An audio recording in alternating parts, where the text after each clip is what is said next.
মনিরার গাড়ির চাকা হঠাৎ কাদায় আটকে যায়। সে গাড়ি থেকে নামে, কিন্তু তার পা পড়ে যায় গোবরের উপরে। সানগ্লাসটাও পড়ে যায় একই জায়গায়। সেটা তুলতে যাবে, ঠিক তখনই একটা ভেড়া এসে তাকে ধাক্কা মেরে ফেলে দেয়। হতাশা আর রাগে চিৎকার করতে করতেই হঠাৎ শুনতে পায় নেকড়ের ডাক। ভয়ে কাঁপতে থাকা মনিরা ভাবছিল আজ লাইফ খতম। ঠিক তখনই গ্রামের এক যুবক এগিয়ে এলো। সে ছোট্ট একটা কুকুর দেখিয়ে বলল, ওটা নেকড়ের ডাক ছিল না, ছিল এই কুকুরের ডাক। তারপর মমিনুল জিজ্ঞেস করে, আপনি একটা ভেড়া দেখেছেন এদিকে? মনিরা রাগে ক্ষত দেখিয়ে বলে, আপনার ভেড়াই আমাকে ফেলে দিয়েছে, ক্ষতিপূরণ চাই। গাড়িটা নষ্ট দেখে মমিনুল মনিরাকে ঘোড়ায় চড়িয়ে নিজের বাড়িতে নিয়ে গেল এবং পায়ে ব্যান্ডেজ করে দিল। মনিরা জানালো সে এসেছে এই গ্রামের বিখ্যাত ফ্যাশন ডিজাইনারের সাথে দেখা করতে। ফ্যাশন মাস্টারের নাম শুনে মমিনুল কেমন যেন অপ্রস্তুত হয়ে গেল। সে তার ঠিকানা বলতে চাইল না, বরং বলল মনিরার তাড়াতাড়ি শহরে ফিরে যাওয়া উচিত। কিন্তু গাড়ি তো নষ্ট, ফিরবে কিভাবে? বাধ্য হয়ে মনিরা তাকে অনুরোধ করলো গাড়িটা ঠিক না হওয়া পর্যন্ত তাকে থাকতে দিতে। মমিনুল রাজি হলো। গেস্ট রুম রেডি করা হলো। ঠিক তখনই বাড়িতে এলো তার ছোট ভাই। সে মনিরাকে জিজ্ঞেস করলো, তুমি কি আমার ভেড়া দেখেছো? মনিরা বলল,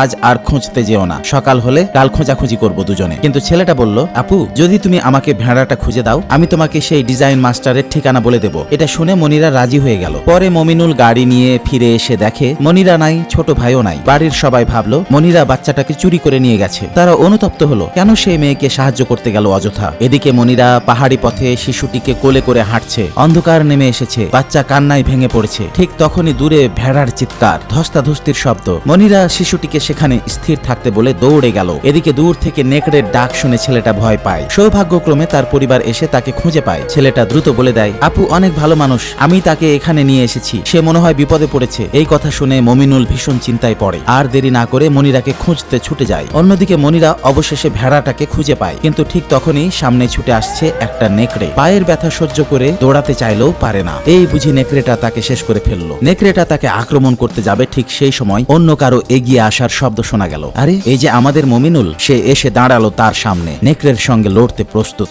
বন্ধুরা, এভাবে নায়ক নায়িকার নামের জায়গায় তোমাদের নাম শুনতে চাও? তাহলে কমেন্টে নাম জানাও, আসবে তোমাদের নাম সামনের কোনো ভিডিওতে।